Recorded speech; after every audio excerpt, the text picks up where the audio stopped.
Hey all, Steve from GuitarNiche here, working away on this lovely Taylor 224CE KDLX. So it's Koa. Nice instrument, except the action's pretty high. Well, you would see that if the strings were on it. By the way, say hi to Salvador. Hey Salvador, how you doing, buddy? Keep it real. Anyway, reason for the video. So one of my customers said that he didn't know that there was a feature on these Taylor instruments that makes working on them much easier. That is the ability to set the neck, or reset the neck, I should say.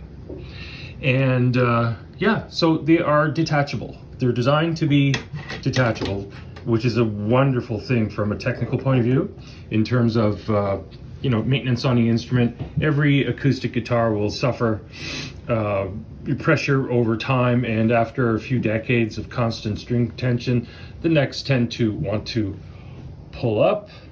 Thus, your action goes sky high, and then you need a neck reset. When the neck is glued in, that's an expensive proposition for some people that may not have the ability or the comfort level to have that repaired properly. Older instruments, it turns them into wall hangers, that sort of thing.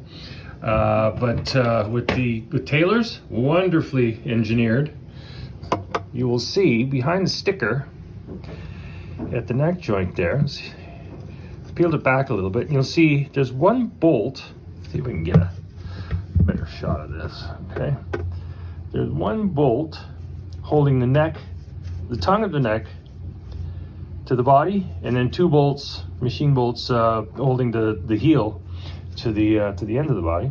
They just need to be removed, and the neck pops right off, and then inside there's some shims that can be adjusted or replaced with other shims that correct the neck angle.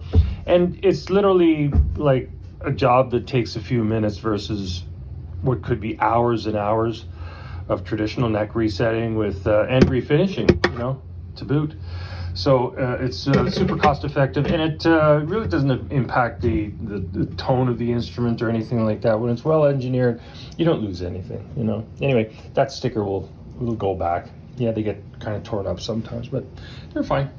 Anyway, that's all I have to say about that. For anybody that's new, thanks for watching. Really appreciate the eyeballs and the new subscribers. Having a great time. Okay, I hope you're enjoying your time in general. And yeah, I'll say thanks a bunch for coming out, and play loud, have fun, have a great day.